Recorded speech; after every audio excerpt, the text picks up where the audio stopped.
할렐루야. 우리 성민교회 귀한 성도님들을 축복합니다.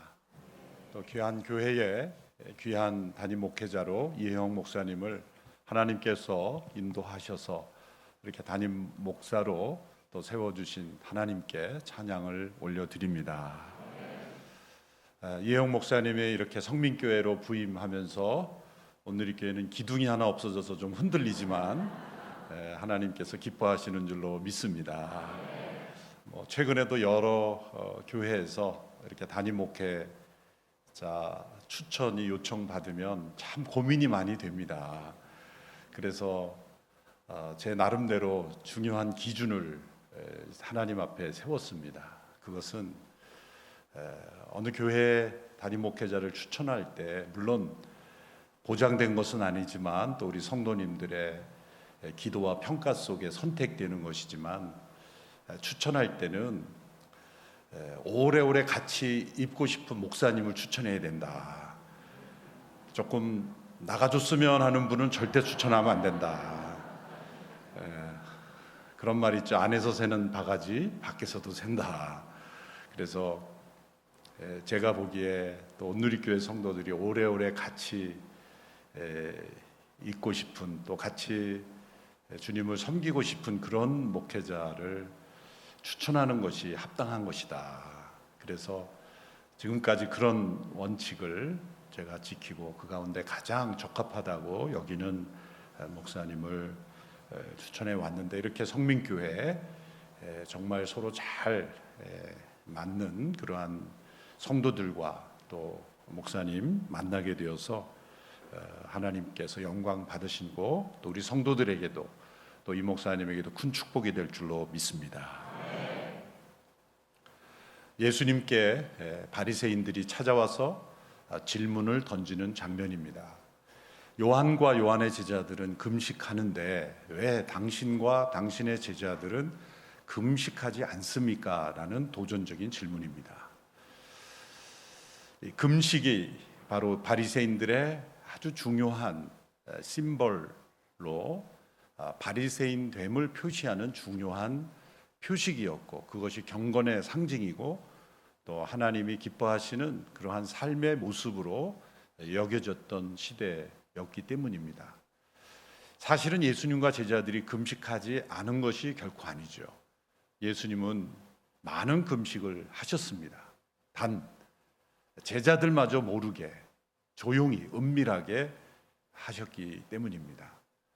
예수님께서 산상수훈에서 말씀하신 그대로 예수님은 행하신 분이기 때문에 너희는 금식할 때 아무도 모르게 은밀히 계시는 하나님 앞에서 행하는 것임을 말씀하신 예수님께서 바리새인들이 하는 것처럼 그렇게 죄를 뒤집어 쓰고 찢어진 옷을 입고 사람들이 많이 오고 가는 곳에서 나 금식하오 이렇게 보이는 금식을 결코 하시지 않으셨기에 바리새인들이 보기에 예수님은 금식하지 않는 것이다 이렇게 보였던 것입니다.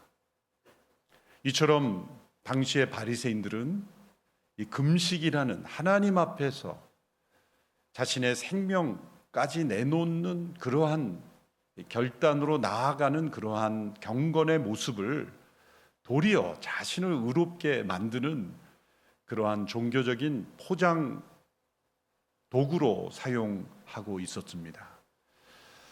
어찌하여 이 바리새인들은 이러한 모습에까지 이르렀을까? 원래 이 바리새라는 말은 좋은 단어입니다. 이 바리새라는 말의 뜻은 구별된 사람들 그리고 거룩을 추구하는 사람들이라는 뜻입니다. 바리새인들의 기원이 언제인지는 학자마다 의견이 다릅니다만은 성전이 파괴되고 이 이스라엘 백성들이 포로로 잡혀갔을 때 이 성전 중심의 신앙에서 이제는 하나님의 말씀 율법을 연구하여 하나님과의 관계를 유지해 갈 수밖에 없는 그러한 시대로 우리는 추정할 수 있습니다. 구약 역사에 말하자면 에스라와 같은 사람들이 하나님의 말씀을 연구하고 준행하여 가르치기로 결정하고 이 포로 귀환에 이르러서 성전을 재건하는 일을 이루었지만 동시에 이들이 하나님의 말씀을 듣고 회개하는 운동이 일어났던, 그래서 이 성전 중심의 신앙에서 하나님의 말씀 중심으로 변화되는 그 시기에 쓰임 받았던 이들이 바로 바리새인들이었습니다. 그로 인하여 예수님 당시에 이르러서는 이 바리새인들이 그 사회의 지도층 그리고 지배층이 되었던 이유가 바로 거기에 있었습니다. 유대인들은 바리새인 그러면 존경했고, 또 자신의 삶보다도 하나님의 말씀을 먼저 연구하고 가르치는 일에 헌신한 이들이었기에 그들이 사회의 지도층이 되었던 것입니다. 그런데 예수님 앞에 선 이들의 모습은 너무나 어처구니 없는, 그리고 형식적인, 인간의 의로 가득한 위선과 외식의 모습으로 나타나고 있었습니다. 이들은 금식으로 포장된 이들의 모습은 하나님 앞에 선 본래의 금식과 너무나 멀어져 있을 뿐만 아니라, 예수님이 세상에 오셔서 하나님 나라의 복음을 전했지만 그들은 견고한 요새처럼, 좀처럼 변화되지 않으려는 인간들의 종교 집단이 되어 버렸습니다. 역사가 흘러가면서 바리새의 운동은 선한 영향력을 끼쳤을 것이 분명합니다. 성전이 없고 그리고 이방 땅에 있는 그들에게 하나님의 말씀을 가지고 신앙을 이어져 가는 일에 헌신했기 때문에 그들은 영향력 있는 사람들이 되었고, 그것이 운동으로 퍼져갔던 겁니다. 그런데 예수님 당시의 바리새인들은 굳어질 대로 굳어져서 하나님의 나라가 임했어도, 예수님이 구세주이심이 여러 표적을 통해서 나타났어도 그것을 보지 못하고 듣지 못하고 깨닫지 못하는 굳어버린 영혼들이 되어 있었다는 것입니다. 참으로 안타까운 일이 아닐 수 없습니다. 그런데 그것이 실제 역사 속에 일어났고, 그리고 오늘 이 시대에도 일어나고 있다는 겁니다. 이 바리새인들의 모습은 바로 교회가, 역사가 흘러가면서 어떻게 굳어질 수 있고, 어떻게 메마를 수 있고, 어떻게 하나님 나라와 멀어질 수 있는가를 보여줄 수 있는 중요한 샘플이 되는 겁니다. 지난 주간에 저는 온누리교회 사역하다가 지방의 한 교회의 담임 목회로 부름을 받은 그런 분의 교회에 가서 부흥 집회를 1박 2일 동안 하고 왔습니다. 거의 70년 된 교회인데, 그 목사님 부임하자마자 그 교회 아주 오래되신 그런 성도님 한 분이 찾아와서 심각하고 진지하게 본인이 하고 싶은 얘기를 좀 하겠다고 그렇게 말했습니다. 그분은 교회의 초창기 멤버여 누구나 다 아는 분이었기 때문에 존중하는 마음으로, 귀 기울여 경청하는 마음으로 이제 대화를 했습니다. 그분이 하시는 말씀이, 새로 부임한 얼마 되지 않는 담임 목회에게 조언이라고 하시는 말씀이었습니다. 그분의 말씀은, 목사님, 저는 3가지 단어가 너무 싫습니다. 목사님마다 이 3가지를 항상 부르짖는데 저는 너무 싫습니다. 첫 번째 단어는 다음 세대, 너무 싫습니다. 우리 같이 이렇게 헌신한 올드 세대를 무시하고 왜 다음 세대만 자꾸 부르짖습니까? 두 번째 단어, 땅끝, 너무 싫습니다. 우리가 가보지도 않은 땅끝을 왜 자꾸 가라 그러고, 예루살렘이 중요하지 왜 땅끝을 가라 그럽니까? 세 번째, 더 싫은 단어, 새신자, 너무 싫습니다.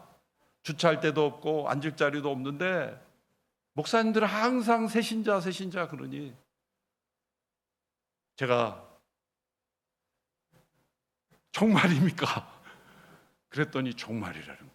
근데 사실 그 말은 그 목사님만 들은 게 아니라 저도 뉴저지에서 담임 목회를 할 때 비슷하게 오래 몇십 년 그 교회 오래 다닌 집사님 한 분이 저에게 비슷한 말을 했어요. 제가 목회한 지 한 2년 지났을 때 새가족들이 오고 이 교회가 좀 붐비기 시작하니까 그분이 저에게 와서 진지하게 하는 말씀이, 두 가지를 얘기는, 하나는 저에게 항의하는 거였어요. 제가 몇십 년 된 집사인데 그분이 3주를 못 나왔나 봐요. 뭐 아파서 그런지. 어떻게 3주를 못 나왔는데 담임 목사가 신방을 나눌 수 있느냐. 그때 성도들이 2,000명이 넘을 때인데, 그래서 저는 목에까지 어떤 말이 나왔냐면, 그러면 매주 출석을 불러야 합니까? 막 이런 말이 나오죠. 그러나 말하면 큰일 나죠. 참고 참아서, 제가 목회 젊어서 아직 서툴러서 그렇습니다. 죄송합니다. 미안합니다. 그리고 넘어가는데 두 번째 하고 싶은 말씀, 똑같은 말이에요. 저는 새신자 싫습니다. 새신자 많이 오면 목사님이 새신자 케어한다고 우리 오래된 신자들을 너무 무시합니다. 한편으로는 이해가 가지만 교회의 모습이 어떤 모습이어야 되는지 우리가 진지하게 생각해 볼, 하나는 저의 경험이고 또 하나는 다른 목사님의 경험입니다. 세 가지 교회의 종류가 있습니다. 첫 번째 교회는 미셔너리 처치. 초대교회 교회는 바로 교회가 곧 선교사였습니다.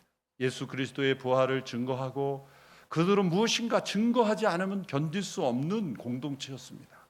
예수님이 죽음에서 부활하셨다는 것, 그것을 전하고 예수님이 세상의 구주이시며 나의 주님이라는 것을 고백하면 죽을 수도 있는 위험한 상황에서도 그들은 위험을 무릅쓰고 예수님의 부활을 증거했습니다. 그들이 곧 증거자였습니다.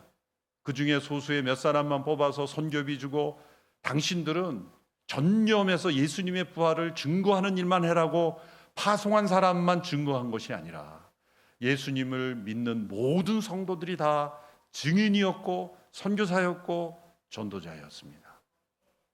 미셔너리 처치였어요, 초대교회가. 근데 역사가 흘러가며 교회는 조직화되고 또 직분이 생기고 또 그 나름대로의 전통과 교리가 생기면서 점점 미셔너리 처치가 아니라 두 번째 단계 메인터넌스 처치가 된 거예요. 교회가 교회 자체를 유지하고 조직을 관리하고 전통을 보존하는 것이 더 중요한 목적이 되어버렸어요. 기계처럼 조직화되고 잘 움직여지는 것 같지만 초대교회의 생명력 있는 미션은 살아버리고 말았어요. 메인터넌스가 중요한 거예요. 그렇게 되면 세 번째 단계에 곧 도달하게 됩니다. 세 번째 단계의 교회는 바로 뮤지엄 처치가 되는 거예요. 박물관 교회가 되는 겁니다. 유럽의 많은 교회들을 보시면 박물관입니다. 독일의 코스타 집회 마치고 한 독일 마을에 있는 교회를 들어가 봤는데 그 일대에서 가장 오래된 그림이 있다고 소개를 하는데, 그 예배당에 들어와서 우측에 안내를 하는데 봤으면 빨리 나가라는 거예요. 왜냐하면 숨을 많이 쉬면 그림이 상하기 때문에 빨리 예배당에서 나가달라는 거예요. 이건 도대체 웃어야 될지 울어야 될지, 그림을 보존하기 위해 존재하는 교회가 되어버렸어요. 이제는 영혼을 구원하는 교회도 아닌, 이제는 그림을 보존하는, 박물관에 갖다 걸어야 될 그림을 교회가 보존하면서 사람도 빨리 나가야 되는 그런 교회, 박물관 교회. 과연 한국 교회는 미셔너리 처치인가, 메인터넌스 처치인가, 아니면 뮤지엄 처치인가? 오늘 예수님께서 바리새인들에게 이 바리새인들이 왜 외식과 위선에 빠진 바리새인이 되었는가를 지적하는 세 가지 교훈을 주고 계시는 겁니다. 예수님께서 같은 교훈을 주시기 위해서 세 개의 다른 비유를 주신 것이 딱 두 번입니다. 누가복음 15장에 잃어버린 영혼을 찾는 아버지, 그의 마음을 가르쳐 주기 위해서 잃어버린 양, 잃어버린 드라크마, 또 집을 나간 아들 비유, 그 다음에 이 마가복음 2장에서 세 가지 비유를, 짧은 비유지만 연속적으로 말씀하신 두 번째 케이스입니다. 첫 번째 비유는 결혼의 비유를 드셨어요. 신랑이 함께 있을 때 금식할 수 있느냐, 신랑이 빼앗길 날이 올 그때는 금식할 것이니라. 바리새인들이 지금 왜 당신과 당신의 제자들은 금식하지 않습니까? 도전했지 않습니까? 그걸 예수님이 대답하신 겁니다. 신랑이 함께 있는데 금식할 수 있냐? 이것은 유대인들의 결혼 습관을 배경으로 한 겁니다. 유대인들은 우리처럼 일정한 시간과 장소에 신랑과 신부가 입장해서 예식을 치르는 것이 아니라 결혼이라는 게 일정한 기간입니다. 일주일이건 이주일이건 그 기간 안에 신부가 신랑을 기다립니다. 신랑은 언제 나타날지 모릅니다. 그냥 신랑이 오고 싶을 때 오면 되는데 조건이 신부가 예기치 않은 때 나타나는 겁니다. 사실 얼마나 고약한 결혼 습관입니까? 유대 여인들이 참 힘들었을 거예요. 그래서 열처녀 비유에서 기름을 준비한 그 신부는 신랑이 나타났을 때 맞이했지만 기름을 미처 준비하지 못한 신부가 갑자기 신랑이 왔을 때 기름 가지러 갔다가 신랑을 맞이하지 못했다. 그런 비유가 바로 그런 배경 속에 나타난 겁니다. 핵심은 왜 그렇게 신랑이 갑자기 나타나게 하였는가? 그것은 신부가 신랑을 만나는 기쁨을 극대화하기 위해서입니다. 이게 서프라이즈로 나타나게 함으로써 신부가 그 기다림 속에 그 기쁨을 맞이하는 것이다. 바로 이러한 결혼의 풍습을 통해 신랑 대신 예수님께서 언제 오실지 모르기에 우리는 늘 깨어 있는 신부의 공동체가 되어야 된다. 그 교훈을 주시기 위해서 유대 관습을 택하신 것이죠. 신랑이 오신 것입니다. 그렇다면 신부는 그 신랑을 맞이한 기쁨으로 인하여 너희들이 생각하는 그 금식은 이제 끝났다는 겁니다. 유대인들의 금식은 메시아를 기다리는 금식이었지만 이제 메시아가 왔기 때문에 너희들의 금식은 이제 필요 없는 것이다. 죄를 뒤집어 쓰고 메시아가 오시지 않은 것처럼 그렇게 통곡하는 금식은 이제 끝났다. 이제 필요하다면 그 신랑 되신 분의 임재가 없을 때 그런 금식을 하는 것이고, 도리어 신랑이 도래했다면, 신랑이 임했다면 어떤 금식이 있습니까? 기쁨의 금식이죠. 결혼식을 하면 신랑 신부가 예식 끝난 다음에 제일 먼저 달려가서 밥 먹고 있는 신랑 신부 보신 적 있습니까? 신랑 신부는 자동 금식이에요, 그날은. 그런데 여러분, 예식이 끝나서 이제 피로 현장에 갔는데 이런 안내가 써 있다고 생각해 보십시오. 오늘은 금식입니다. 신랑 신부 기쁨을 나누기 위해서 피로연을 하는데 그래도 평소보다는 더 맛있는 음식 풍성하게 하지 않습니까? 왜 그렇습니까? 기쁨이에요. 신랑이 옴으로 인하여 신부가 맞이할 수 있는 기쁨, 그 결혼의 기쁨을 나누기 위해서 음식도 마련하는 것이고 여러 순서도 있는 거예요. 그리스도의 교회의 가장 중요한 본질, 그것은 예수님, 신랑 되신 예수님을 만나는 기쁨의 공동체여야 된다는 거예요. 교회의 어떠한 이슈도 이 기쁨을 가로막아서는 안 돼요. 제가 미국에서 목회할 때 어느 집사님, 외부의 식당에서 하는데 재직회마다 싸우시는 집사님들이 있었어요. 그런데 그 예식장 그 로비에서 만난 거예요. 저는 긴장이 된 거죠. 이렇게 몇 사람이 만나는데 긴장이 된, 너무 반갑게 기쁘게 인사하는 거예요. 그동안 화해하셨나 보다. 그래서 이제 예식을 마치고 그 다음에 또 지켰는데 또 싸우는 거예요. 근데 그 다음에 또 예식장이면 또 반갑게 인사하는 거예요. 이분들이 예식장에만 오면은 반갑게 인사하고 교회만 오면 왜 그럴까? 제가 생각했어요. 그래도 예식장에서는 우리가 예의가 있지. 친한 척이라도 해야지. 기쁘게 인사하는 것을 보면서 교회는 그리스도의 신부 공동체요, 신랑 되신 예수님을 만나는 축제가 예배요.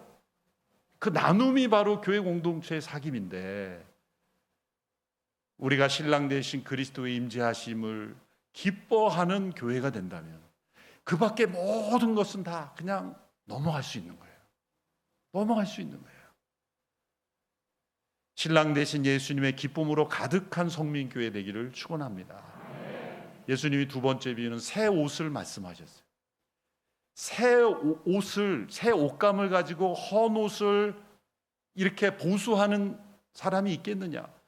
헌 옷을 보수하기 위해 새 옷감을 가지고 하면은 둘 다 못 쓰게 돼버린다. 이 말씀은 새 옷이 왔는데 헌 옷을 새 옷감으로, 새 옷감은 새 옷을 만들어야지 헌 옷을 보수하기 위해서 새 옷감을 쓰는 어리석은 자가 어디 있느냐? 이 옷은 무엇을 의미하는 것일까요? 신약 성경에서 많은 경우에 구약과 신약에 통틀어서 옷을 말씀하실 때는 이 말씀이 나옵니다. 의의 옷. 의의 옷을 입어라. 그리스도의 옷. 하나님의 의의 옷. 하나님이 예비하신 새 옷이 너희에게 주어져 있다. 너희 스스로 헌 옷을 가지고 보수하려고 하지 마라. 기독교는 종교, 발달된 종교, 개선된 종교가 아니요 고등 종교가 아닙니다. 하나님이 예비하신 의의 옷입니다. 우리 모두가 하나님이 우리에게 덧입혀 주시는 그리스도를 통해 만들어 주신 하나님의 의의 옷을 입은 자들이에요. 우리 안에는 여전히 허물과 연약함이 있지만 그리스도를 통해 덧입혀 주시는 하나님의 의의 옷을 입은 의로운 백성들로, 거룩한 백성들로 우리가 나아갈 수 있습니다. 성민교회가 거룩한 백성들의 뜻 아닙니까? 우리가 거룩한 의의 옷, 하나님의 의의 옷을 입었기에 우리가 거룩한 백성들이 되는 거예요.